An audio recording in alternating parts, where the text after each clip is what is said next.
इतना जानिए, इक्वालिटी को डिवाइड करने का काम एरिस्टोटल ने किया दो प्रकार से। पहला जो है आपका डिस्ट्रीब्यूटिव, ये वही वाला डिस्ट्रीब्यूटिव है जिसके बारे में अभी हम समझेंगे। देन है करेक्टिव, आप नोट्स में मेंशन कर लीजिएगा। डिस्ट्रीब्यूटिव, करेक्टिव, दो प्रकार से इन्होंने इक्वालिटी को डिवाइड करने का काम किया।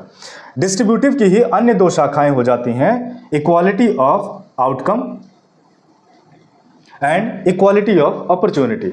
यही इक्वालिटी ऑफ अपॉर्चुनिटी जो है आगे चल के फॉर्मल और सब्सटेंशिव हिस्से में बढ़ जाती है। इनके विषय में अभी हम आगे चर्चा करेंगे। फिलहाल हम डिस्ट्रीब्यूटिव इक्वालिटी को समझने का प्रयास करते हैं।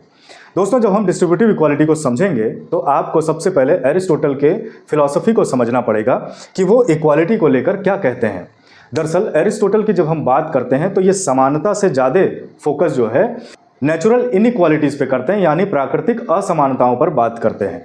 इनका कहना है कि समाज में जिनके ऊपर शासन हो रहा है, मेजॉरिटी ऑफ द पॉपुलेशन, जो रूल हो रहे हैं, ठीक, और जो रूल कर रहे हैं, यानी एक तो हो गया रूलर और एक हो गया स्लेव, दो कैटेगरीज को इन्होंने लिया।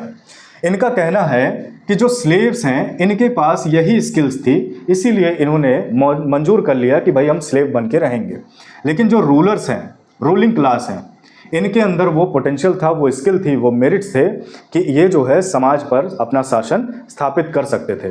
तो उसके हिसाब से जो इन्होंने वेल्थ एक्वायर की, अलग अलग अपनी अपनी वेल्थ, और जो सम्मान इन्हें मिलता है, ये दरअसल असमानता नहीं है, ये समानता ही है। लोगों ने अपने स्किल्स का उपयोग किया और कोई रूलर बना, कोई रूल्ड बना, ठीक। ये इनकी विशेष जो है विचारधारा आप ध्यान में रखेंगे हमेशा। लेकिन फिर भी एरिस्टोटल कहते हैं भाई बहुत आपको लोग इक्वालिटी इक्वालिटी चिल्ला रहे हो, तो मैं बता ही देता हूँ आपको, इक्वालिटी प्रोवाइड करने के दो तरीके हो सकते हैं।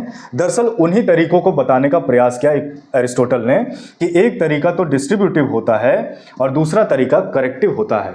एक तरीका वितरण मूलक होता है और दूसरा सुधारात्मक हो सकता है।